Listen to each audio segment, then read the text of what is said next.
ദൈവത്തിന്റെ അതിപരിശുദ്ധമായ നാമം ഈ രാത്രിയിലും വാഴ്ത്തപ്പെടുമാറാകട്ടെ. നാം റോമാലേഖനത്തിലെ 7 അധ്യായത്തിന്റെ ആദ്യ വാക്യങ്ങളിൽ നിന്നാണ് ചിന്തിച്ചു കൊണ്ടുവന്നിരുന്നത്. 6, 7, 8 അധ്യായങ്ങൾ വിശുദ്ധീകരണത്തെക്കുറിച്ചാണ് അപ്പോസ്തലനായ വിശുദ്ധ പൗലോസ് നമ്മളെ പഠിപ്പിക്കുന്നത്. 6 അധ്യായത്തില് ജഡത്തിന്റെ മേലുള്ള ജയം, ഹല്ലേലൂയ, അതിനെക്കുറിച്ചാണ്, ജഡത്തെ ജയിച്ചുള്ള ജീവിതത്തെക്കുറിച്ചാണ് 6 അധ്യായത്തില് അപ്പോസ്തലൻ പറയുന്നതെങ്കിൽ 8 അധ്യായത്തിൽ ആത്മാവിലുള്ള ജീവിതം, ആ പ്രോഗ്രസീവ് സാങ്ക്ടിഫിക്കേഷൻ, അതിനെക്കുറിച്ചാണ് അപ്പോസ്തലൻ ഈ 3 അധ്യായങ്ങളിൽ പറയുന്നത്. രക്ഷിക്കപ്പെട്ടു എന്നുള്ളത് ഒരു പ്രൊക്ലമേഷൻ മാത്രമാണ്. ഇത് പ്രൊക്ലെയിം ചെയ്യുകയാണ്. ഒരു വ്യക്തി രക്ഷിക്കപ്പെട്ടു. ആ രക്ഷയെ നമ്മുടെ ജീവിതത്തിൽ അനുഭവമാക്കുന്നത് എങ്ങനെയാണ്? അത് വിശുദ്ധീകരണത്തിലൂടെ, അതൊരു സ്ലോ ആൻഡ് സ്റ്റഡി പ്രോസസ് ആണ് എന്ന് നമ്മൾ ഈ 6, 7, 8 അധ്യായങ്ങളിൽ കാണുകയാണ്. അതിന്റെ 8 അധ്യായത്തിൽ അതിന്റെ കൾമിനേഷൻ ആണ് പറയുന്നത്. ആത്മാവിനാൽ നയിക്കപ്പെടുന്ന ഒരു ജീവിതത്തെ കുറിച്ചാണ് 8 അധ്യായത്തിൽ പറയുന്നത്. ഈ 6 അധ്യായത്തിന്റെയും 8 അധ്യായത്തിന്റെയും ഇടയ്ക്ക് 7-മതൊരു അധ്യായം അപ്പോസ്തലൻ വെച്ചിരിക്കുന്നത്. ഈ 7 അധ്യായത്തിൽ അപ്പോസ്തലൻ ഒരു വാർണിംഗ് ആണ് ദൈവമക്കൾക്കായിട്ട് തരുന്നത്. അതായത്, നമ്മള് രക്ഷിക്കപ്പെട്ട് നമ്മുടെ വിശുദ്ധീകരണം അല്ലെങ്കിൽ രക്ഷയിലുള്ള ജീവിതം ആരംഭിച്ചതിന് ശേഷം നമുക്ക് ഈ രക്ഷയുടെ ഫലമാകുന്ന വിശുദ്ധീകരണം എന്ന ആ ഫലത്തെ നമ്മുടെ ജീവിതത്തിൽ നഷ്ടപ്പെടാനായിട്ടുള്ള സാധ്യതകളുണ്ട്. അതിലൊരു സാധ്യതയാണ് നമ്മൾ ഈ 7 അധ്യായത്തില് നാം വായിക്കുന്നത്. തീർച്ചയായിട്ടും നമ്മൾ പാപത്തിലേക്ക് മടങ്ങിപ്പോയാൽ നമുക്ക് വിശുദ്ധീകരണം എന്ന ഫലം ഉണ്ടാകുന്നില്ല. അതിനോടൊപ്പം തന്നെ നമ്മൾ അറിയാതെ തന്നെ നമ്മൾ വിട്ടുപോകുന്ന ഒന്നിലേക്ക് തിരിച്ചു പോകുവാനായിട്ടുള്ള ഒരു സാധ്യതയുണ്ട് എന്നാണ് അപ്പോസ്തലൻ 7-ാമത്തെ അധ്യായത്തിൽ പറയുന്നത്. അത് എങ്ങനെയാണ് സ്വാധീനിക്കുന്നത് എന്ന് അപ്പോസ്തലൻ ഇവിടെ വ്യക്തമാക്കുകയാണ്. ന്യായപ്രമാണം എങ്ങനെയാണ്, നമ്മൾ ന്യായപ്രമാണത്തിന്റെ കീഴിലേക്ക് നാം അറിയാതെ പോകുന്നത്, ന്യായപ്രമാണം നമ്മളെ എങ്ങനെയാണ് കീഴ്പ്പെടുത്തുന്നത്, ന്യായപ്രമാണത്തിന്റെ ശക്തി എന്താണ്, ന്യായപ്രമാണത്തിന്റെ ശുശ്രൂഷ എന്താണ് എന്നൊക്കെയായി 7-ാമത്തെ അധ്യായത്തിൽ അപ്പോസ്തലൻ വിവരിക്കുന്നത്. നമ്മൾ അതിന്റെ 1 മുതൽ 6 വരെയുള്ള വാക്യങ്ങളാണ് കഴിഞ്ഞ ആഴ്ചയിൽ ചിന്തിച്ചത്. 7-ാം അധ്യായത്തിന്റെ 1 മുതൽ 6 വരെയുള്ള വാക്യങ്ങൾ. ഞാൻ 6-ാമത്തെ വാക്യം ഒന്നുകൂടെ വായിക്കാം. നമ്മെ പിടിച്ചിരിക്കുന്ന ന്യായപ്രമാണം സംബന്ധിച്ച് മരിച്ചിരിക്കൊണ്ട് അക്ഷരത്തിന്റെ വഴക്കത്തിലല്ല, ആത്മാവിന്റെ പുതുക്കത്തിൽ തന്നെ സേവിക്കേണ്ടതിന് നാം ന്യായപ്രമാണത്തിൽ നിന്ന് ഒഴിവുള്ളവരായിരിക്കുന്നു. ന്യായപ്രമാണ സംബന്ധമായിട്ട് രക്ഷിക്കപ്പെട്ട ഒരു ദൈവ വ്യക്തി, ദൈവമകൻ, മകൾ, അവൾ ന്യായപ്രമാണ സംബന്ധമായി മരിച്ചവൻ അല്ലെങ്കിൽ മരിച്ചവളാണ്. അതുകൊണ്ട് അതിൽ നിന്ന് ഒഴിവുള്ളവനാണ്. ഹല്ലേലൂയ. ഈ 6-ാമത്തെ വാക്യത്തില് 3 കാര്യങ്ങളാണ് നമുക്ക് കാണുവാനായിട്ട് സാധിക്കുന്നത്. അതൊന്ന് പറഞ്ഞ് നമുക്ക് 7 മുതലുള്ള വാക്യങ്ങളും ചിന്തിക്കാം. 1, ന്യായപ്രമാണത്തിനല്ല, നാം കൃപയ്ക്കാണ് അധീനർ. കാരണം നാം കല്ലിൽ കൊത്തിയ പ്രമാണം അനുസരിച്ചല്ല ജീവിക്കുന്നത്, മറിച്ച് ഹൃദയമെന്ന മാംസപലകയിൽ എഴുതിയിരിക്കുന്ന ദൈവത്തിന്റെ ഹോളി സ്പിരിറ്റ്, ദൈവത്തിന്റെ പരിശുദ്ധാത്മാവിനാൽ എഴുതപ്പെട്ട പ്രമാണം അനുസരിച്ചാണ്. ദൈവത്തിന്റെ പരിശുദ്ധാത്മാവിനാൽ എഴുതപ്പെട്ട പ്രമാണം അനുസരിച്ചെന്ന് പറയുമ്പോൾ അതെങ്ങനെയാ ബ്രദറെ എന്ന് ചോദിച്ചാൽ, നമ്മുടെ ജീവിതത്തില് പരിശുദ്ധ ആത്മാവുമായിട്ടുള്ള ഒരു ക്ലോസ് റിലേഷൻഷിപ്പില് അല്ലെങ്കിൽ വെളിച്ചമാകുന്ന ദൈവത്തോട് കൂടെ നടക്കുമ്പോൾ നമ്മുടെ ജീവിതത്തിൽ വേണ്ടുന്ന ഗൈഡൻസ് ആ തക്ക സമയത്ത് ദൈവം നമുക്ക് നൽകിക്കൊണ്ടിരിക്കും. ഹല്ലേലൂയ. നമുക്ക് ആവശ്യമുള്ളപ്പോൾ ദൈവത്തിന്റെ പരിശുദ്ധ ആത്മാവ് നമ്മളെ ബോധ്യപ്പെടുത്തിക്കൊണ്ടിരിക്കും. ഹല്ലേലൂയ. 1, ന്യായപ്രമാണത്തിനല്ല, നാം കൃപയ്ക്കാണ് അധീനർ. 2, കല്ലിൽ കൊത്തിയ പ്രമാണത്തിലല്ല, ഹൃദയമെന്ന മാംസപ്പലകയിൽ എഴുതിയ ദൈവത്തിന്റെ പരിശുദ്ധാത്മാവിനാൽ എഴുതിയ പ്രമാണം അനുസരിച്ചാണ് നാം ജീവിക്കുന്നത്. മൂന്നാമത് ആ വാക്യത്തിൽ നാം കാണുന്നത് നാം ജീവന്റെ പുതുക്കത്തിൽ നടക്കുന്നു. ജീവന്റെ പുതുക്കം, ആത്മാവിന്റെ പുതുക്കം, വചനത്തിന്റെ പുതുക്കം. ഈ മൂന്ന് പുതുക്കങ്ങൾ, ഈ മൂന്ന് ന്യൂനസ് നമുക്ക് രക്ഷിക്കപ്പെട്ട ഒരു വ്യക്തിയുടെ ജീവിതത്തിൽ കാണാൻ പറ്റും. വചനം പുതുക്കുന്നു, ജീവൻ പുതുക്കുന്നു, ആത്മാവും പുതുക്കുന്നു. ഹല്ലേലൂയ. അല്പം കൂടെ ഒന്ന് വ്യക്തമാക്കാവോ ബ്രദറെ എന്ന് ചോദിച്ചാ, എന്ന് വെച്ചാ വചനം എനിക്ക് പണ്ട് ഭീതിയായിരുന്നു. കാരണം മോഹിക്കരുത്, മോഷ്ടിക്കരുത്, പിടിക്കരുത്, കോപിക്കരുത്, എടുക്കരുത്, നോക്കരുത്, ഇങ്ങനെയുള്ളതായിരുന്നു. ഇത് ഇങ്ങനെ ഈ വചനം, ഇങ്ങനെ പ്രമാണം നമ്മളോട്, കൽപ്പനകൾ നമ്മോട് കൽപ്പിക്കുമ്പോൾ നമുക്ക് ജീവനല്ല അവിടെ വ്യാപരിക്കുന്നത്, മറിച്ച് ഭീതിയാണ് വ്യാപരിക്കുന്നത്. ഹല്ലേലൂയ. അപ്പൊ ഇമ്മീഡിയറ്റ് ആയിട്ട് നമ്മുടെ മനസ്സിലേക്ക് അടുത്തത് വരുന്നു, അങ്ങനെയാണ് ഇപ്പൊ ഈസി ആയല്ലോ ബ്രദറെ, വളരെ ഇപ്പോ പണ്ടത്തെ അത്രയും ഡിഫിക്കൽറ്റിയിലുള്ള ഇപ്പൊ എല്ലാം ഈസി ആയല്ലോ. നോ, അങ്ങനെയല്ല. ഇപ്പോൾ ഈസി അല്ല. ശരിയാകും. ഇപ്പോൾ ശരിക്കും പണ്ട് കല്ലിൽ കൊത്തിയ പ്രമാണത്തെക്കാൾ ഇപ്പോഴത്തെ പ്രമാണം അനുഷ്ഠിക്കാനായിട്ട്, അനുസരിപ്പാൻ കാഠിന്യമേറിയതാ. പണ്ട് മോഷ്ടിച്ചാലേ നമ്മൾ മോഷ്ടിക്കുന്നവനാകുമായിരുന്നുള്ളൂ. പണ്ടൊരുത്തിനെ കൊന്നാലേ നമ്മൾ ആവുകയുണ്ടായിരുന്നുള്ളൂ. എന്നാൽ ഇന്ന് ഇതൊക്കെ നമ്മുടെ മനസ്സിൽ തോന്നിയാൽ തന്നെ നീ അത് ചെയ്തവനായി എന്നാ വചനം പഠിപ്പിക്കുന്നത്. ഹല്ലേലൂയ. നിനക്ക് അന്യന്റെ വസ്തുവിനെ നീ മോഹിച്ചാൽ, നിന്റെ ഉള്ളിൽ അങ്ങനെ ഒരു മോഹം ഉണ്ടായാൽ തന്നെ നീ അത് ചെയ്തവനായി, നീ അത് ലംഘിച്ചവനായി. പക്ഷെ അന്നില്ലാത്ത ഒന്ന് ഇന്നുണ്ട്. അന്ന് കല്ലിൽ കൊത്തിയ പ്രമാണത്തെ പ്രമാണിപ്പാൻ ഉള്ള ശക്തിയും ത്രാണിയില്ലാത്തവരായിരുന്നു മനുഷ്യര്. പക്ഷെ ഇന്ന് നമുക്കത് അനുസരിപ്പാൻ, അല്ലെങ്കിൽ അത് പ്രമാണിപ്പാനായിട്ടുള്ള എനേബിൾമെന്റ് ഉണ്ട്. എനേബിൾമെന്റ് ഉണ്ടെന്ന് ഞാൻ പറയുമ്പോ വചനം അല്ലെങ്കിൽ പ്രമാണം മാത്രമല്ല പുതുക്കിയത്, ജീവനും പുതുക്കി എൻ്റെ പ്രിയരെ, ആത്മാവും പുതുക്കി. നമുക്കൊരു പുതിയ ജീവൻ തന്നു. നമുക്ക് എന്നേക്കും നമ്മുടെ ഉള്ളിലിരുന്ന് നമ്മളെ ബലപ്പെടുത്താനായിട്ട്, നമ്മെ നടത്താനായിട്ട് നമുക്കൊരു പുതിയ ആത്മാവിനെ ലഭിച്ചിരിക്കുക. ഹല്ലേലൂയ. അതുകൊണ്ടാണ് നമ്മള് യോഹന്നാന്റെ ലേഖനമൊക്കെ വായിക്കുമ്പോൾ ഹല്ലേലൂയ, പ്രത്യേകം നമ്മൾ കാണുന്നത്, നമ്മൾ വെളിച്ചത്തിൽ നടക്കണം. വെളിച്ചത്തിൽ നടക്കുക എന്ന് പറഞ്ഞാൽ എന്താ? വചനാനുസരിച്ച് നടക്കണം. ദൈവത്തിന്റെ ആ കൃപയുടെ കീഴിൽ നടക്കണം. കാരണം വെളിച്ചത്തിൽ ഒരുത്തൻ നടക്കുന്നുവെങ്കിൽ അവന് സ്നേഹിക്കാനും, അവന് ക്ഷമിക്കാനും, അവന് പൊറുക്കാനും സാധിക്കും. അത് പ്രമാണമുള്ളത് കൊണ്ടല്ല, അവൻ വെളിച്ചത്തിൽ നടക്കുന്നത് കൊണ്ടാണ്. അതിന്റെ വ്യത്യസ്തത നിങ്ങൾക്ക് മനസ്സിലായെന്ന് ഞാൻ കരുതുന്നത്. എനിക്ക് സ്നേഹിക്കാൻ പറ്റുന്നത് ഞാൻ ദൈവവുമായിട്ടുള്ള കൂട്ടായ്മയിലാണ് നടക്കുന്നത്. ഹല്ലേലൂയ. പണ്ട് പത്രോസ് ചോദിച്ചില്ലേ, എത്ര പ്രാവശ്യം ക്ഷമിക്കണം കർത്താവേ, ഗുരു, എത്ര പ്രാവശ്യം ക്ഷമിക്കണം? അതിന്റെ ഉത്തരം അപ്പോസ്തലനായ പൗലോസ് എഫേസ്യ ലേഖനത്തിൽ തരുന്നുണ്ട്. എഫേസ്യ ലേഖനം 4-ാം അധ്യായം അതിന്റെ 2-ാം വാക്യം ഞാനൊന്ന് വായിക്കാം. എഫേസ്യ ലേഖനം 4-ാം അധ്യായത്തിന്റെ 2-ാം വാക്യം. നിങ്ങളെ വിളിച്ചിരിക്കുന്ന വിളിക്ക് യോഗ്യമാവണ്ണം പൂർണ്ണ വിനയത്തോടും സൗമ്യതയോടും ദീർഘക്ഷമയോടും കൂടെ നടക്കുകയും സ്നേഹത്തിൽ അന്യോന്യം പൊറുക്കുകയും ആത്മാവിന്റെ ഐക്യത സമാധാന ബന്ധത്തിൽ കാക്കുവാൻ ശ്രമിക്കുകയും ചെയ്യുവിൻ. നമ്മളെ വിളിച്ചിരിക്കുന്ന വിളി, അത് നമ്മളോട് പറയുന്നത് ദീർഘമായി ക്ഷമിക്കാനാ. ഇത് ഈ വിളിയുടെ പ്രത്യേകതയാ. അത് വേറെ പ്രമാണം ഉണ്ടായിട്ടല്ല.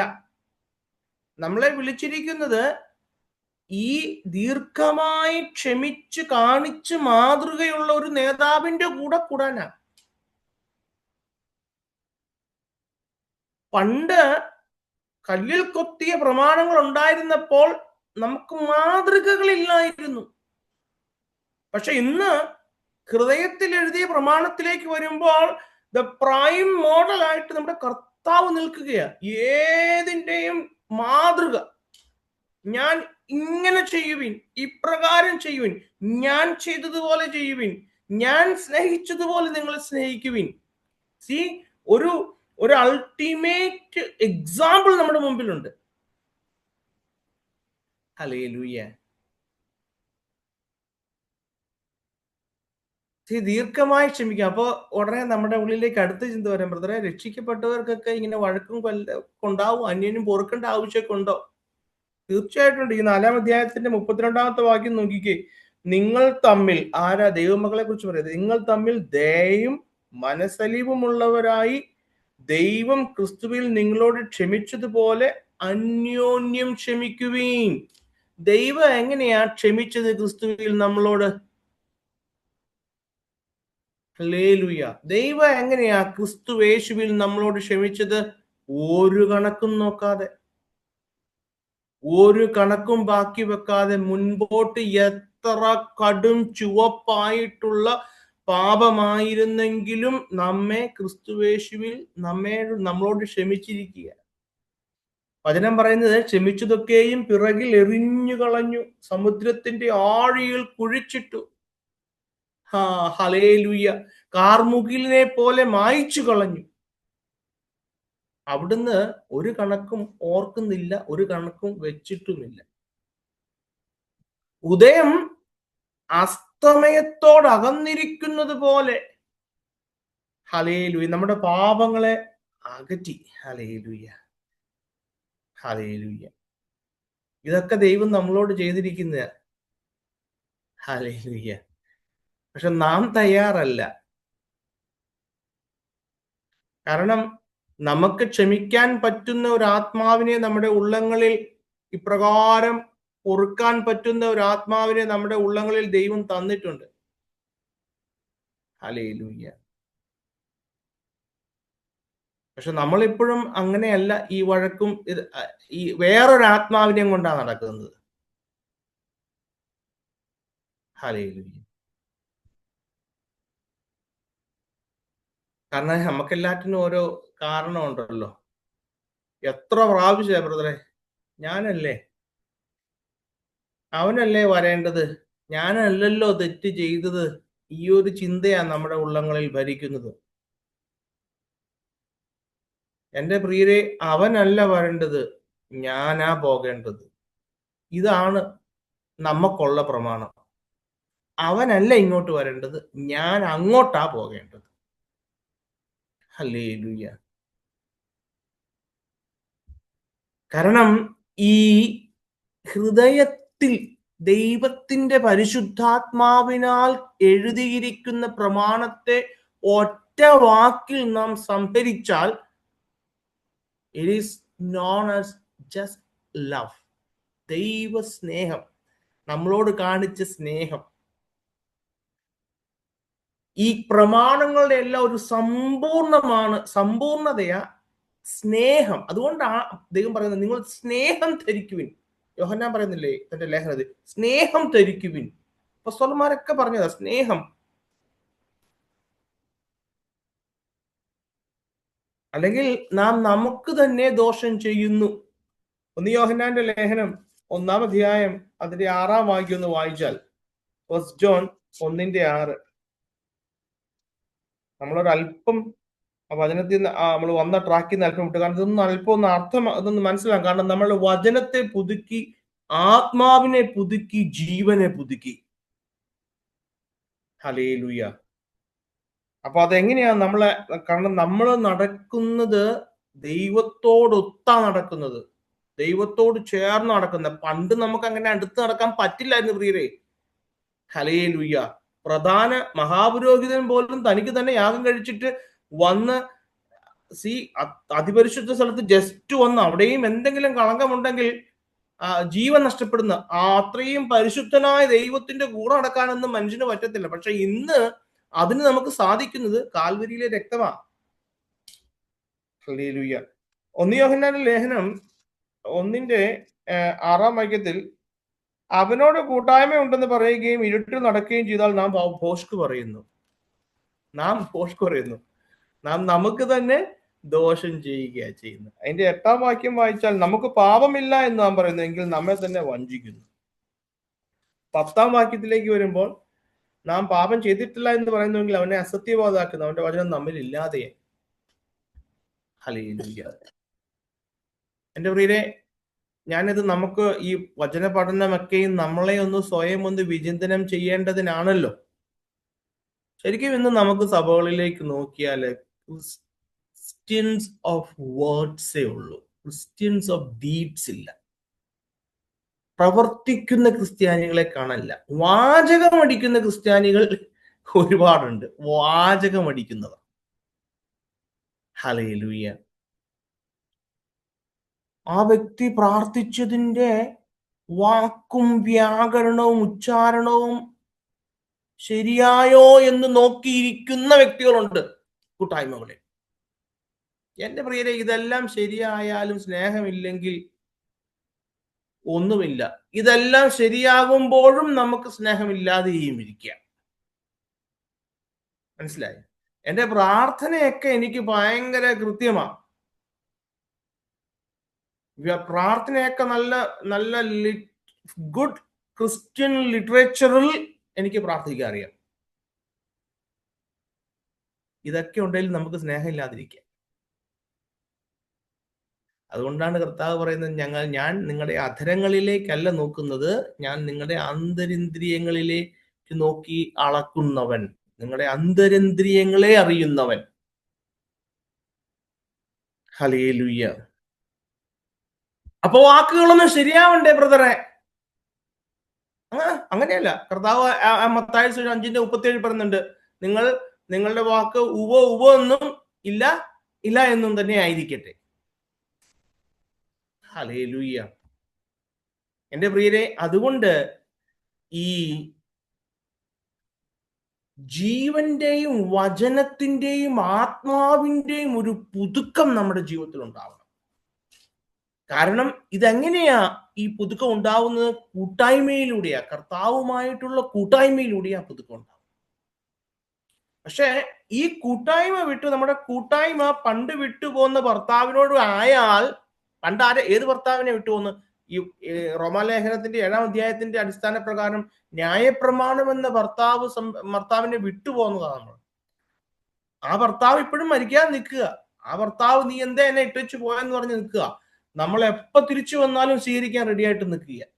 പക്ഷെ നാം മരിച്ചത് കൊണ്ടൊരു സ്വാതന്ത്ര്യമുണ്ട്, പുതിയ ഭർത്താവായി എൻ്റെ പ്രിയ കർത്താവിന്റെ കൂടെ പോകാനായിട്ട്.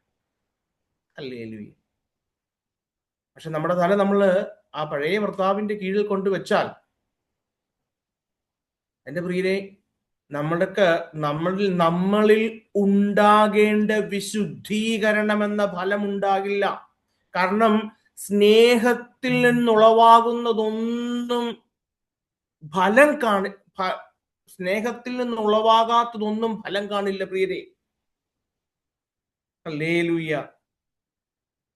ഞാൻ കഴിഞ്ഞ ആഴ്ചയിൽ കൂടിയപ്പോഴും നിങ്ങളോട് പറഞ്ഞിരുന്നു, നാം പാപം ചെയ്യാതിരിക്കുന്നതും നന്മ ചെയ്യുന്നതും എൻ്റെ കർത്താവിനോടുള്ള സ്നേഹത്തിൽ നിന്നായിരിക്കണം. ഹല്ലേലൂയ. ഇത് കഴിഞ്ഞ ദിവസങ്ങളിലൊക്കെ ഒരുപാട് ദൈവം എന്നോട് ഈ കാര്യത്തെ പറ്റി ഒരുപാട് എന്നോട് പേഴ്സണലായിട്ട്, ദൈവസ്നേഹത്തിൽ നിന്നായിരിക്കണം. ഹല്ലേലൂയ. ഈ ന്യായപ്രമാണത്തിന് എന്താ നമ്മോട് ചെയ്യാൻ പറ്റുന്നത്? ഈ ന്യായപ്രമാണം നമുക്ക് ചെയ്യുന്ന ശുശ്രൂഷ എന്താണെന്നാണ് 7 മുതലുള്ള 6-ാം അധ്യായം, റോമാലേഖനം 7-ാം അധ്യായത്തിന്റെ 7 മുതലുള്ള വാക്യങ്ങളിൽ നാം വായിക്കുന്നത്. എന്താണ് അതിന്റെ ശുശ്രൂഷ? ന്യായപ്രമാണം പറയുന്നത് എന്നാന്നറിയോ? എനിക്ക് കുറ്റം പറയാനേ അറിയുള്ളൂ. ഹല്ലേലൂയ. ഞാൻ വെറും ഒരു കണ്ണാടി മാത്രമാണ്. എനിക്ക് നിന്റെ രോഗത്തെ വെളിപ്പെടുത്താൻ കഴിയും, പക്ഷേ സൗഖ്യം നൽകാൻ, പരിഹാരം തരാൻ കഴിയില്ല. ഹല്ലേലൂയ. എനിക്ക് പരിഹാരം തരാൻ കഴിയത്തില്ല എന്ന് ഞാൻ മനസ്സിലായത് കൊണ്ടാണല്ലോ ആ പഴയ ഭർത്താവിനെ വിട്ട് ഞാൻ ഓടിപ്പോയി വെള്ളത്തിൽ ചാടിയത്. I jumped into the water, I drowned. But there was Christ to save me, lift me up. എന്റെ ഒപ്പം കർത്താവും ചാടി. ഞാൻ മരിക്കേണ്ടിയിരുന്നിടത്ത് എനിക്ക് പകരം കർത്താവ് മരിച്ച് എന്നെ ജീവനിലേക്ക് കൊണ്ടുവന്നു. അതല്ലേ ഈ സ്നാനത്തിലൊക്കെ നമ്മൾ ചെയ്യുന്നത്. ഹല്ലേലൂയ. ഞാൻ എന്നേക്കും ആയി മരിച്ചു പോകാതിരിക്കേണ്ടതിന് കർത്താവ് എന്നെ പൊക്കിയെടുത്തു.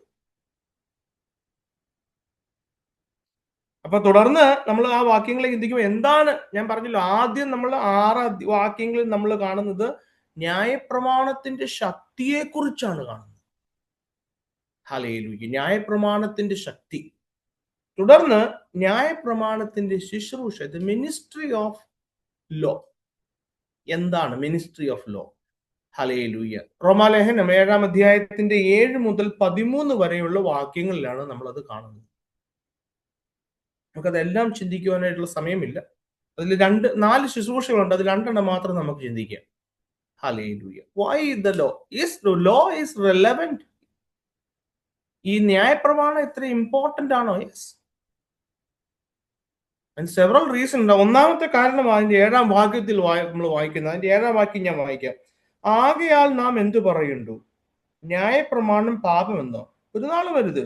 ഒരിക്കലും ന്യായപ്രമാണം പാപമല്ല. കാരണം ന്യായപ്രമാണം വിശുദ്ധം. കാരണം വിശുദ്ധനായ ദൈവം തന്നത് ന്യായപ്രമാണം. ഹല്ലേലൂയ. ന്യായപ്രമാണം ന്യായമുള്ളത്, ന്യായാധിപതിയായ ദൈവം തന്നത്. ഹല്ലേലൂയ. ഇവിടെ പറയുക ന്യായപ്രമാണം പാപമെന്നോ? ഒരു നാളും വരുത്. എങ്കിലും ന്യായപ്രമാണത്താൽ അല്ലാതെ ഞാൻ പാപത്തെ അറിഞ്ഞില്ല. ന്യായപ്രമാണം നമ്മുടെ ജീവിതത്തിൽ എന്താ ചെയ്യുന്നത്?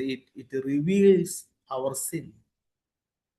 ഒരു കണ്ണാടി നമ്മുടെ മുഖത്തെ അഴുക്ക് നമുക്ക് വെളിപ്പെടുത്തി തരുന്നത് പോലെ, ഒരു ലബോറട്ടറി നമ്മുടെ ശരീരത്തിലെ നമ്മുടെ കുഴപ്പങ്ങളെ നമുക്ക് വെളിപ്പെടുത്തി തരുന്നത് പോലെ ന്യായപ്രമാണം നമ്മുടെ നിത്യതയ്ക്ക് തടസ്സമാകുന്ന പാപത്തെ വെളിപ്പെടുത്തുന്നു. ഹല്ലേലൂയ.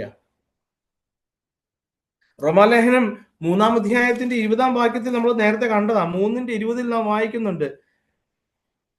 അതുകൊണ്ട് ന്യായപ്രമാണത്തിന്റെ പ്രവർത്തികളാൽ ഒരു ജഡവും അവന്റെ സന്നിധിയിൽ നീതീകരിക്കപ്പെടുകയില്ല. ന്യായപ്രമാണത്താൽ പാപത്തിന്റെ പരിജ്ഞാനം അത്രേ വരുന്നത്. എന്റെ പ്രിയരെ, ന്യായപ്രമാണം നമുക്ക് പാപത്തിന്റെ പരിജ്ഞാനം തരുന്നു, പക്ഷെ പരിഹാരമില്ല. കൊല്ലരുത് എന്നുള്ളത് ദൈവം പ്രമാണം തന്നപ്പോഴാ കൊല്ലുന്നത് പാപമാണ് മാറിയത്. ഹല്ലേലൂയ. സി, ന്യായപ്രമാണം നമുക്ക് പരിജ്ഞാനമാണ് തരുന്നത്. 7:7 നമ്മള് വായിക്കുന്നുണ്ടല്ലോ. ഹല്ലേലൂയ. ന്യായപ്രമാണത്തല്ലാതെ ഞാൻ പാപത്തെ അറിഞ്ഞില്ല. മോഹിക്കരുത് എന്ന് ന്യായപ്രമാണം പറഞ്ഞില്ലായിരുന്നെങ്കിൽ ഞാൻ മോഹത്തെ അറിയുകയില്ലായിരുന്നു. എന്റെ പ്രോബ്ലം എന്താണെന്ന് അറിയാനുള്ള ഒരു അളവുതോതാ ഈ ന്യായപ്രമാണം. കാരണം അതില്ലായിരുന്നെങ്കിൽ ഞാൻ എങ്ങനെ അറിയും എന്റെ പ്രിയരെ എന്റെ പ്രോബ്ലം എന്താണെന്നുള്ളത്?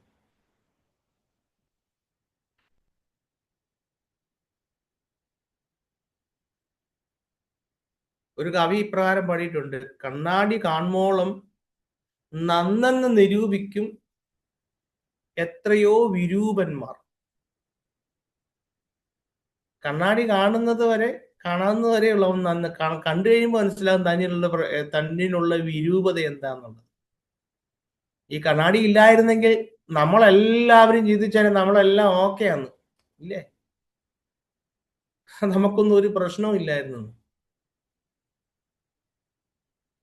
ഹല്ലേലൂയ. നമുക്കൊന്നും ഒരു പ്രശ്നവും ഇല്ല. ബാക്കിയുള്ളവരിലേക്ക് നോക്കിയിട്ട് ഇവനെല്ലാം പ്രശ്നമെന്ന് പറയും. അവനെല്ലാം പ്രശ്നം, എനിക്കൊരു പ്രശ്നമില്ല. അതുകൊണ്ടാണ് വചനം ഒരു കണ്ണാടിയാ. വചനം എപ്പോഴും നമുക്ക് ദൈവത്തിന്റെ ചട്ടങ്ങൾ, ദൈവത്തിന്റെ പ്രമാണം, ദൈവം തന്ന വചനം നമുക്ക് എപ്പോഴും കണ്ണാടിയാ. അതുകൊണ്ടാണ് നമ്മുടെ കൂട്ടായ്മകളിലും പ്രസംഗങ്ങളിലും നമ്മെ വെളിപ്പെടുത്തണം. നമ്മെ വചനത്താൽ വെളിപ്പെടുത്തി ആ എന്നിലെ കുറവിനെ എനിക്ക് വചനത്തിന്റെ മുമ്പിലേക്ക് വരുമ്പോഴാണ് മനസ്സിലാവുന്നത്. വചനം അറിയാത്തിടത്തോളം കാലം ഞാൻ പലപ്പോഴും ചിന്തിച്ചിട്ടുണ്ട്, നമ്മുടെ ഈ എപ്പിസ്കോപ്പൽ ചർച്ചുകളിൽ നാമധേയ ക്രിസ്ത്യാനികളായിട്ടിരിക്കുന്ന അവർ വിചാരിക്കുന്ന അവർക്കൊരു പ്രശ്നവും ഇല്ലെന്നാ. എന്റെ പ്രിയരെ, അതെന്തുകൊണ്ടാണെന്നറിയോ? അവർ ഈ വചനമെന്ന കണ്ണാടിയുടെ ഫ്രണ്ടിലേക്ക് വരുന്നില്ല. ഞാനും അങ്ങനെ വിചാരിച്ചിരുന്ന ഒരാളാണ്. എപ്പോഴാണ് ഞാൻ മാറിയത്? വചനം എന്ന കണ്ണാടിയുടെ മുമ്പിലേക്ക് വന്നു. വചനത്തിന്റെ മുൻപിലേക്ക് ഞാൻ എക്സ്പോസ്ഡ് ആയപ്പോ വെളിപ്പെടുത്തി തന്നു എനിക്ക് എന്റെ കുഴപ്പം എന്താന്ന്, എന്നിലെ കുറവെന്താണെന്ന്, ഞാൻ എന്താ ചെയ്യേണ്ടതെന്ന്. അവര് ഈ വചനത്തിന്റെ മുമ്പിലേക്ക് അവരെ എക്സ്പോസ്ഡ് ആക്കാത്തതുകൊണ്ടാ അവർക്ക് വെളിപ്പെടാത്തത്. അവര് അതേ പറയില്ല, കണ്ണാടി കാണുമ്പോളം നന്നെന്ന് നിരൂപിക്കും എത്രയോ വിരൂപന്മാർ. ദൈവത്തിന്റെ കൃപയാൽ നമുക്ക് ഈ കണ്ണാടിയെ കാണുവാനും നമ്മുടെ കുഴപ്പങ്ങൾ മനസ്സിലാക്കുവാനും നമ്മൾ ചെയ്യേണ്ടത് ചെയ്യുന്നില്ല എന്ന് മനസ്സിലാക്കുവാനുള്ള കൃപ ലഭിച്ചു. നമ്മൾ അത് ചെയ്തു.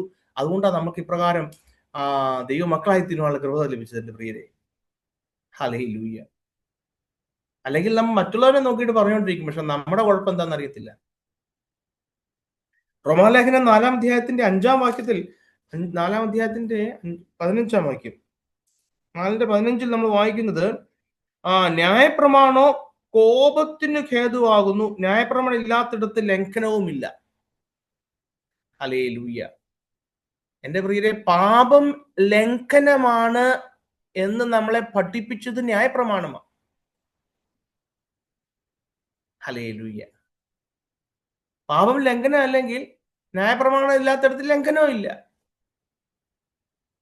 ഹല്ലേലൂയ. യാക്കോബിന്റെ ലേഖനം 1-ാം അധ്യായം, യാക്കോബിന്റെ ലേഖനം, എന്റെ പ്രിയരെ, ഇത് നമ്മള് വളരെ രസകരമായിട്ട് കേട്ടിരിക്കുന്നതും അല്ലെങ്കിൽ വളരെ രസകരമായിട്ട് ചിരിച്ച് സന്തോഷിച്ചു പോകുന്ന രീതിയിലുള്ള ഒരു മീറ്റിംഗ് അല്ല. നമ്മൾ ഇനി വളരെ സീരിയസ് ആയിട്ടുള്ള കാര്യങ്ങളാണ് റോമാലേഖനം ചിന്തിക്കുന്നത്. നമ്മുടെ ജീവന്റെ ആധാരമായിട്ടുള്ള, നമ്മുടെ നിത്യതയ്ക്ക് ആവശ്യമായിട്ടുള്ള വളരെ കട്ടിയായിട്ടുള്ള കാര്യങ്ങളാണ് നമ്മളിവിടെ ഇനി പഠിക്കുവാനായിട്ട് പോകുന്നത്. ഹല്ലേലൂയ. ജീവിതത്തെ, നമ്മുടെ ക്രിസ്തീയ ജീവിതത്തെ, നമ്മുടെ പ്രത്യാശയെ, നമുക്ക് ദൈവം തന്ന രക്ഷയെ, നമ്മുടെ ഉള്ളങ്ങളെ ദൈവം പറഞ്ഞ വിശ്വാസത്തെയൊക്കെ സീരിയസ് ആയിട്ടും വളരെ സീരിയസ് ആയിട്ട് അതിൽ വളരണമെന്നും കർത്താവിന്റെ വരവെങ്കിൽ എടുക്കപ്പെടണമെന്നും ബോധ്യമുള്ള ആ 10 കന്യകമാരെ പോലെ നമുക്ക് ഒരുങ്ങിയിരിക്കാനായിട്ട്. ഹല്ലേലൂയ. യാക്കോബിന്റെ ലേഖനം 1-ാം അധ്യായം 22-ാം വാക്യത്തിൽ പറയുക, വചനം കേൾക്കുക മാത്രം ചെയ്തുകൊണ്ട് തങ്ങളെ തന്നെ ചതിക്കുന്ന അത് ചെയ്യുന്നവരുമായിരിക്കുവിൻ. ഹല്ലേലൂയ.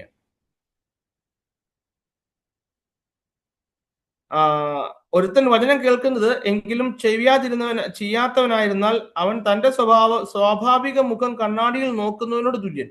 അവൻ തന്നെത്താൻ കണ്ട് പുറപ്പെട്ട് താൻ ഇന്ന രൂപമായിരുന്നു ഉടനെ മറന്നുപോകും. അവിടെ വചനം ഒരു കണ്ണാടിയോടെ യാക്കോബ് അപ്പോസ്തലൻ പറയുന്നത്.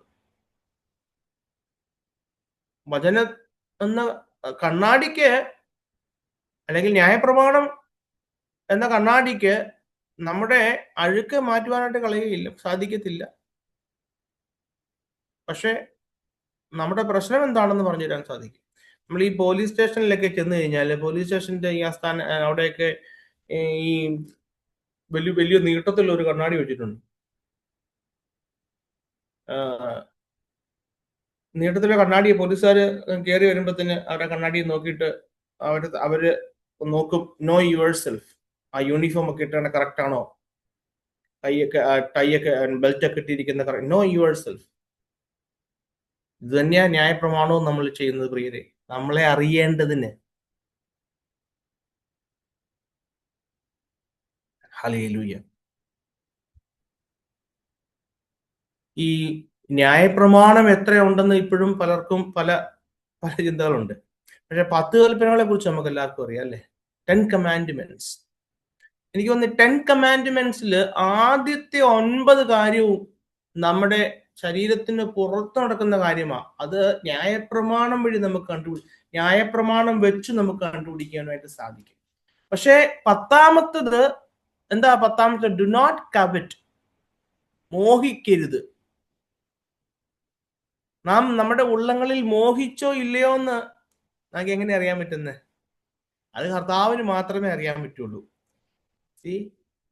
ന്യായപ്രമാണം പഴയ ന്യായപ്രമാണം വെച്ച് മോഹിച്ചോ ഇല്ലയോ എന്ന് എങ്ങനെ അറിയാൻ പറ്റും? മോഹിച്ചോ ഇല്ലയോ എന്ന് അറിയണമെങ്കിൽ നാം കർത്താവിന്റെ അടുക്കിലേക്ക് വരണം. നമുക്കറിയാലോ, മർക്കോസിന്റെ സുവിശേഷത്തിൽ 10-ാം അധ്യായത്തിൽ ഒരു റിച്ച് ആയിട്ടുള്ള ഒരു ആളെ കുറിച്ച് നമ്മൾ കാണിക്കുന്നുണ്ട് അല്ലെ. 10-ാം അധ്യായം അതിന്റെ 17 മുതൽ 23 വരെയുള്ള വാക്യങ്ങളാണ്. മർക്കോസിന്റെ സുവിശേഷം 10-ാം അധ്യായത്തില്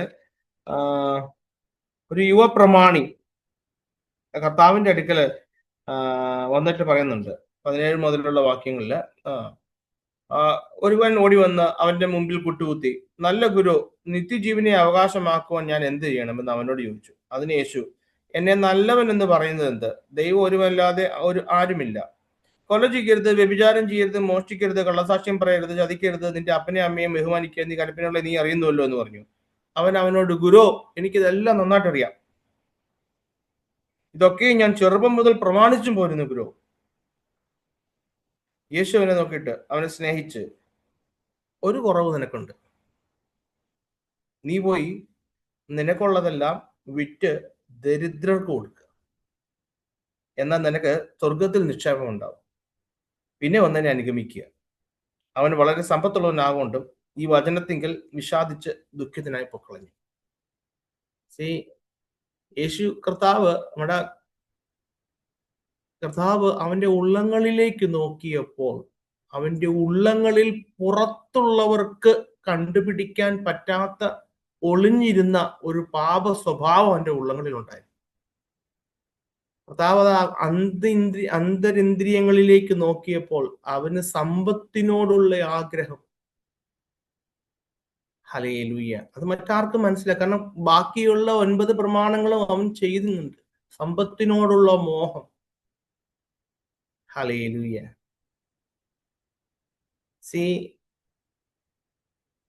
നമ്മുടെ കർത്താവ ഇപ്പോൾ നമ്മുടെ ന്യായപ്രമാണം. എൻ്റെ പ്രിയരെ, ദൈവം നമ്മുടെ ഉള്ളങ്ങളിൽ ദൈവം തന്നിരിക്കുന്ന പരിശുദ്ധ ആത്മാവ. അതാ ഈ കല്ലിൽ കൊത്തിയിരുന്ന പ്രമാണം ഇന്ന് നമ്മുടെ ഉള്ളങ്ങളിൽ കൊത്തിയിരിക്കുക. അതുകൊണ്ട് 100% എങ്ങനെ ഇതനുസരിച്ച് ജീവിക്കാമെന്ന് നമ്മുടെ ആത്മാവ് നമ്മുടെ ഉള്ളങ്ങളിൽ നമ്മളോട് സംസാരിക്കും, നമ്മളെ അതിനായിട്ട് ശക്തിപ്പെടുത്തും, നമ്മളെ അതിനായിട്ട് എംപവർ ചെയ്യും, എനേബിൾ ചെയ്യും. മോഹം ഉണ്ടോന്ന് കല്ലിൽ കൊത്തിയ പ്രമാണം വെച്ച് നോക്കിയാൽ മനസ്സിലാവില്ല. പക്ഷേ ഈ പുതിയ പ്രമാണം ഇല്ലേ, നമ്മുടെ ഉള്ളങ്ങളിൽ വന്നിരിക്കുന്ന ഹൃദയപലകകളിൽ, മാംസപലകകളിൽ എഴുതിയിരിക്കുന്ന പ്രമാണം, അതാരാ? ദൈവത്തിന്റെ പരിശുദ്ധാത്മാവ് എഴുതിയിരിക്കുക. എന്നിട്ട് ഈ പരിശുദ്ധാത്മാവ് തന്നെ അവിടെ ഇരിക്കുക, നമ്മളെ ഇതിനായിട്ട് എനേബിൾ ചെയ്യാനായിട്ട്. ഹല്ലേലൂയ. പരിശുദ്ധാത്മാവ് നമുക്ക് പറഞ്ഞു തരും. ഹല്ലേലൂയ. 1 കൊരിന്ത്യർ ലേഖനം 15-ാം അധ്യായത്തിന്റെ 56-ാം വാക്യം വായിക്കുമ്പോൾ നമുക്ക് വേഗം അവസാനിപ്പിക്കാം. 15-ാം അധ്യായത്തിന്റെ 56-ാം വാക്യം, പാപത്തിന്റെ ശക്തിയോ ന്യായപ്രമാണം. ഹല്ലേലൂയ. അതാണ് രണ്ടാമത്തെ ശുശ്രൂഷ. റോമാലേഖനം 7-ാം അധ്യായം അതിന്റെ 8-9 റോമാലേഖനത്തിന്റെ റെഫറൻസ്. 7-ാം അധ്യായത്തിൽ 8-9, പാപമോ അവസരം ലഭിച്ചിട്ട് കൽപ്പനയാൽ എന്നിൽ സകലവിധ മോഹത്തെയും ജനിപ്പിച്ചു. ന്യായപ്രമാണം കൂടാതെ പാപം നിർജീവമാകുന്നു. ഹല്ലേലൂയ. ന്യായപ്രമാണം ശരിക്കും എന്നെ ഒരു പാപിയാക്കി മാറ്റുക ചെയ്തത്. കാരണം എന്താ? കാരണം നിയമങ്ങളെ ലംഘിക്കുക എന്നുള്ളത് ഒരു ഇൻബോൺ നേച്ചറാണ് മനുഷ്യന്റെ. ഹ്യൂമൻ നേച്ചറാണ് ടു വയലേറ്റ്. ഇതെവിടുന്നാ വന്നത്? നമ്മുടെ ഹൗവാമ്മച്ചിയുടെ കയ്യിൽ നിന്ന് നമുക്ക് കിട്ടിയതല്ലേ. ഏകമനുഷ്യനാൽ പാപവും പാപത്താൽ മരണവും വന്നു. നമ്മിലുള്ള ആദാമ്യ സ്വഭാവം ലംഘിക്കുക എന്നുള്ളത്. എൻ്റെ പ്രിയരെ, ശരിക്കും നിയമം എറൗസസ് സിൻ. കാരണം റോമാലേഖനം 8-ാം അധ്യായം അതിന്റെ 7-ാം വാക്യത്തിൽ നാം വായിക്കുന്നു, ജഡത്തിന്റെ ചിന്ത ദൈവത്തോട് ശത്രുത്വം ആകുന്നു, അത് ദൈവത്തിന്റെ ന്യായപ്രമാണത്തിന് കീഴടങ്ങുന്നില്ല. ജഡത്തിന്റെ ചിന്ത എന്താ? ഈ ന്യായപ്രമാണം ആര് തന്നതാ? അത് വിശുദ്ധമാണ്, അത് ന്യായമാണ്, അത് ദൈവം തന്നതാ. അതേസമയം ജഡത്തിൽ വസിക്കുന്ന എൻ്റെ ജഡ സ്വഭാവമുള്ള മനുഷ്യൻ, എൻ്റെ ജഡത്തിന്റെ ചിന്ത എന്താ? ദൈവത്തോട് ശത്രുത്വം. എന്നാ നമ്മൾ 8-ാം അധ്യായം റോമാലേഖനം 8-ന്റെ 7 വായിക്കുന്നത്, അത് ദൈവത്തിന്റെ ന്യായപ്രമാണത്തിന് കീഴടങ്ങത്തൂല്ല, അത് അതിനോട് മത്സരിച്ചുകൊണ്ടിരിക്കും, അതിനോട് എതിർത്തുകൊണ്ടിരിക്കും. ജഡത്തിന് അതിനോട് വിരോധമാണ്. ഗലാത്യ ലേഖനത്തിൽ നിന്നൊരു വാക്യോടെ വായിച്ചാല് 5-ാം അധ്യായത്തിന്റെ ഗലാത്യ 5-ന്റെ-15 നാം വായിക്കുന്നത്, നിങ്ങൾ അന്യോന്യം കടിക്കുകയും തിന്നുകളയുകയും ചെയ്താലോ ഒരുവനാൽ ഒരുവൻ ഒടുങ്ങിപ്പോകാതിരിക്കുവാൻ സൂക്ഷിച്ചു കൊള്ളുവീൻ. ഹല്ലേലൂയ. ഈ നിയമവാദികൾ നമ്മുടെയൊക്കെ സഭയിലുണ്ടെങ്കിലുണ്ടല്ലോ, കാരണം ഇവരുടെ ഉള്ളിൽ നിന്നും സ്നേഹവും ക്ഷമയും ഒന്നും കാണത്തില്ല. ഹല്ലേലൂയ. ഇവരുടെ ഉള്ളിൽ നിന്നും സ്നേഹവും ക്ഷമയും, അതായത് ചില നിയമവാദികൾ നമ്മുടെ കൂട്ടായ്മകൾ ഉണ്ടെങ്കിൽ അവിടെ എപ്പോഴും പ്രശ്നങ്ങളായിരിക്കും. കാരണം നിയമം, അവിടെ സ്നേഹം വ്യാപരിക്കുന്നില്ലല്ലോ. കൊലോസ്യ ലേഖനം 2-ന്റെ-20-21 നോക്കിയാല്, കൊലോസ്യ ലേഖനം 2-ാം അധ്യായത്തിന്റെ 20-21 വാക്യം നോക്കിയാൽ, നിങ്ങൾ ക്രിസ്തുവിനോട് കൂടെ ലോകത്തിന്റെ ആദ്യ പാഠങ്ങൾ സംബന്ധിച്ച് മരിച്ചുവെങ്കിൽ ലോകത്തിൽ ജീവിക്കുന്നവരെ പോലെ മാനുഷിക കൽപ്പനകൾക്കും ഉപദേശങ്ങൾക്കും അനുസരണമായി പിടിക്കരുത്, രുചിക്കരുത്, തൊടരുത് എന്നുള്ള ചട്ടങ്ങൾക്ക് കീഴ്പ്പെടുന്നത് എന്ത്? ഹല്ലേലൂയ. ഞാൻ വേറൊരു സിമ്പിൾ ആയിട്ടൊരു ഉദാഹരണം പറഞ്ഞാല്, ഈ അപ്പസ്തോലനായ വിശുദ്ധ പത്രോസ് ജാതികളടുക്കെ പോയി കൊർന്നേലിയോസിന്റെ ഭവനത്തിൽ പോയി കൊർന്നേലിയോസിന്റെ സ്നാനപ്പെടുത്തി കുറെ നാൾ അവിടെ താമസിച്ച് ആയിരിക്കുമ്പോൾ യഹൂദന്മാരുടെ പക്ഷത്തു നിന്ന് കുറച്ചുപേര് പത്രോസിനെ കാണുവാനായിട്ട് അവിടെ വന്നു. അപ്പൊ അവിടെ ചില ഇഷ്യൂസ് ഒക്കെ ഉണ്ടാവുന്നുണ്ട്.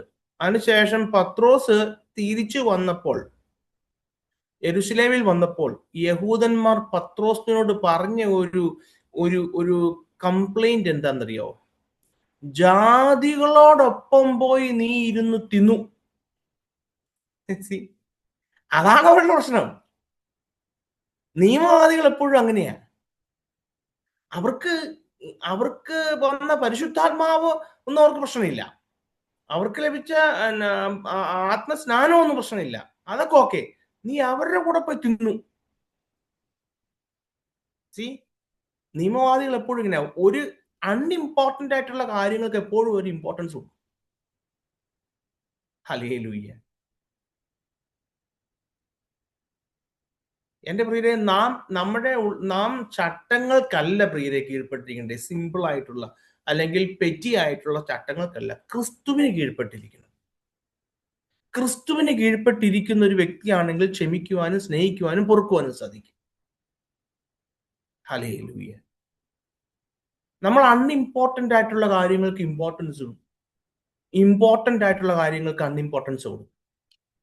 അങ്ങനെ തന്നെയാണ് കൊടുക്കുന്നത്. പ്രത്യേകിച്ച് നിയമവാദികളുണ്ടെങ്കിൽ, ഒരു സഭയിൽ നിയമവാദികളുണ്ടെങ്കിൽ അങ്ങനെയായിരിക്കും. അതുകൊണ്ട് ന്യായപ്രമാണം 2 ശുശ്രൂഷകൾ. ഒന്ന്, നമ്മുടെ പാപത്തെ അവസാനിപ്പിക്കുകയാണ്, നമ്മുടെ പാപത്തെ വെളിപ്പെടുത്തുന്നു.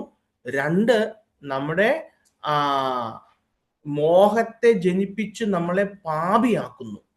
മോഹത്തെ ജനിപ്പിക്കുക എന്ന് പറഞ്ഞാല് അതുകൂടെ ഒന്ന് പറഞ്ഞ് അവസാനിപ്പിക്കുകയാണ്.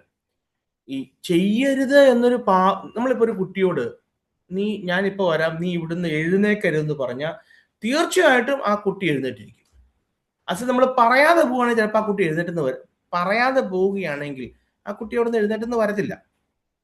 അല്ലെങ്കിൽ പറയുക, ഞാനിപ്പോ അവിടം വരെ പോവാ, നീ പിന്നെ വെള്ളത്തിന്റെ ടാപ്പ് തുറന്ന് കളിക്കരുത് എന്ന് പറഞ്ഞിട്ട് പോയാൽ 110% ആ കുട്ടി ആ ടാപ്പ് തുറന്നിരിക്കും, പറ്റുമെങ്കിൽ അത് ഓടിച്ചിരിക്കും.